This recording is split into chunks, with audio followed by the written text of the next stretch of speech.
જય દ્વારકાધીશ ને જય માતાજી મિત્રો હવે ચણાની અંદર સેલો રાઉન્ડ કે સેલો દવાનો છંટકાવ કેવો કરવો, જેથી કરી કેવી દવા છાંટવાથી શું ફાયદો થાય અને કેટલું બેનિફિટ મળે આપણને. બાકી અત્યારે ઘણા બધા સોશિયલ મીડિયાની અંદર તમે જુઓ છો કે જે અત્યારે જાહેરાતો આવતી હોય છે કે સેલો આ દવાનો છંટકાવ કરો એટલે 15-20% ઉત્પાદન વધશે, માલ થઈ જાઓ, મબલક ઉત્પાદન આવશે. હવે ત્રણ મહિના મહેનત કરી હોય અને છતાં જો કાંઈ ફેર ન પડ્યો હોય તો હું છેલ્લા રાઉન્ડમાં કાંઈ 20% ઉત્પાદનમાં વધારો આવે. એટલે આવું બધું છે ને જે સોશિયલ મીડિયામાં આપણે જે ખેડૂતોને ખરેખર ઘણા બધા જે દવાઈઓમાં આપણે ભોરવાઈ જતા હોઈએ છીએ અને બમણો ખર્ચો કરી નાખતા હોઈએ છીએ.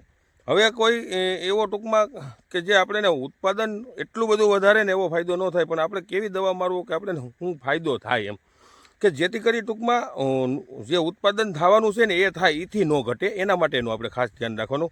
વિડીયો અંત સુધી જોયો, તમને રીતસર વ્યવસ્થિત સમજાવું છું અને એને ટૂંકમાં જે દવા છે એની કાર્ય પદ્ધતિ શું છે કામ કરવાની એ બધું સમજાવું છું, જેથી કરી તમને ક્યાંક ને ક્યાંક સારી એવી માહિતી જડે અને સમજાય. મિત્રો જે આપણી ચેનલમાં નવા મિત્રો હોય તો ચેનલને સબસ્ક્રાઈબ કરવાનું મિત્રો ભૂલતા નહીં. વિડીયો આગળ સારો લાગે તો શેર કરજો, લાઇક કરજો.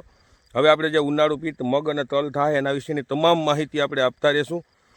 અત્યારે જે હવે ટૂંકમાં જીરું, ચણા, ઘઉં, આ બધા આપણા ધાણા, આ બધા પાક આપણા હવે ટૂંકમાં જે અવસ્થાએ આવી ગયા છે પાકવાની. એટલે હવે આપણે 10-12 દિવસ કે 15 દિવસ છે વધીને જો આપણે આ ચણા છે મિત્રો, જો આપણે 3 તારીખનું વાવેતર હતું અને જો હવે ધીરે ધીરે એમ તમે રાવા પડ્યા, વરવાનું તૈયારીઓ થયું છે. કેમ કે 90 દિવસ માથે આજે લગભગ 8 તારીખ છે ને, એટલે 95 દિવસના ચણા થઈ ગયા છે અને છેલ્લો રાઉન્ડ હવે આપણે 20 દિવસ ચણા ઉપસીએ. અને જોકે માલ પણ સારો છે, ઉત્પાદન સારું થાય. આપણે અત્યારે કહી ન શકીએ 100% કેટલું જ ઉત્પાદન થાય, કેમ કે બધું કુદરતના હાથમાં હોય છે. આપણે તો ખાલી ટૂંકમાં કહેતા હોઈએ છીએ. પણ 28ની જારીએ વિક્રાંત નામની વેરાયટી છે અને ચણા બહુ સારા એમ જબરજસ્ત. તમે જુઓ છોડવા ઉપાડ્યા છે મેં, તમે માલ જોઈ લો. અને એવું નથી કે મેં સારા છોડવા ઉપાડ્યા છે. હા, જનરલી આપણે કોઈને દેખાડવું કે એવું કાંઈ છે નહીં, પણ પુષ્કળ પ્રમાણમાં એમ. એટલે ચાલો હું તમને મિત્રો દવા દેખાડું આપણે કઈ છંટકાવ કરીએ છીએ. જો આપણે આ દવાનું દ્રાવણ કરેલું છે અને હું દવા તમને દેખાડું. દવામાં પેલું અત્યારે જે આપણે ઠાર અને ઝાકર આવે છે એના માટે સાપ પાવડર ફૂગનાશક તરીકે સસ્તું ને સારું, એના ભેગું આપણે લીધું છે પ્રોજીપ, જે આપણે 12.5 ગ્રામની પડીકી છે અને આપણે 8 થી 10 જેવું કરતા હોઈએ છીએ ટૂંકમાં 40%. અને આ વસ્તુ ધ્યાન રાખવાની કે આપણે લેવાની છે જો આ ઓરિજિનલ જે પ્રોજીપના નામથી આવે છે આપણે સુમિટોમો કંપનીનું, બરાબર. પછી એના ભેગું આપણે લીધું છે બલદેવવાળાનું જે FCO ગ્રેડ ગવર્મેન્ટ 10-20-40નો. એની અંદર શું આવશે હું તમને દેખાડી દઉં મિત્રો. એની અંદર નાઇટ્રોજન આવશે 100%, વોટર સોલ્યુબલ પોટેશિયમ 18% અને કેલ્શિયમ 5%. બાકી મેગ્નેશિયમ 2% છે અને બોરોન 0.5 થી 0.8 છે.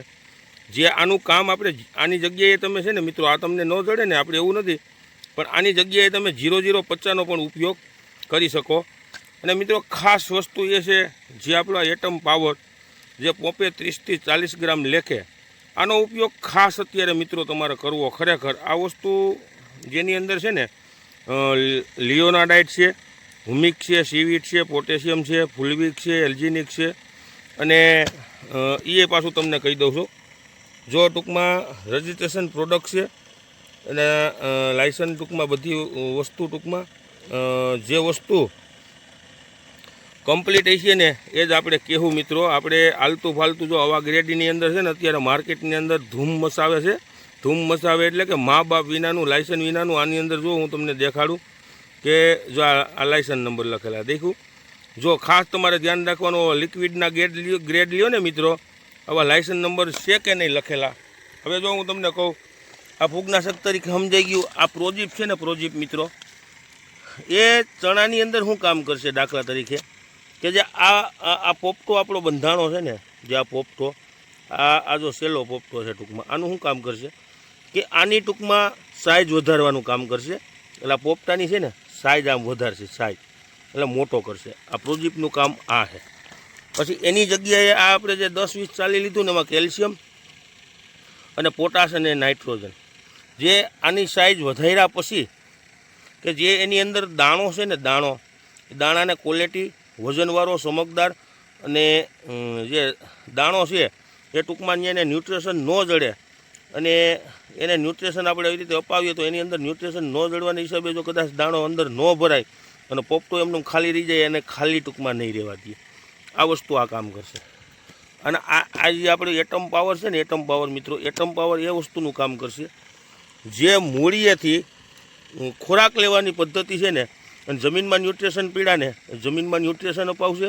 ખોરાક લેવાની પદ્ધતિ છે એ વધારે કરાવશે, જેથી કરી આની અંદર જે ટૂંકમાં સેલો જે પોપટો બંધાણો હોય એની અંદર જે દાણો બનતો હોય ને મિત્રો, એ દાણાની અંદર આપણે ને સારામાં સારું કામ કરશે ભરાવદારમાં. અને જે અત્યારે ગરમી અને તડકો પડે છે ને, એટમ પાવર એ કામ કરશે કે જે ઠંડુ ટૂંકમાં કે જે ગરમી અને તડકા સામે ટૂંકમાં રક્ષણ આપશે એને, અને વધારે પૂરતું એને ટૂંકમાં તડકો નહીં લાગવા દે.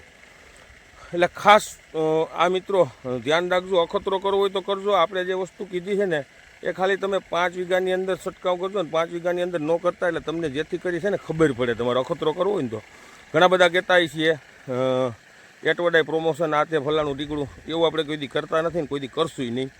હા, જે ખેડૂતો આપણા સંપર્કમાં છે, જે ખેડૂતો આપણા સબસ્ક્રાઈબર છે અને જે ખેડૂતો અપનાવે છે ને એ ખેડૂતોને ખબર છે કે આના રિઝલ્ટ કેવા છે.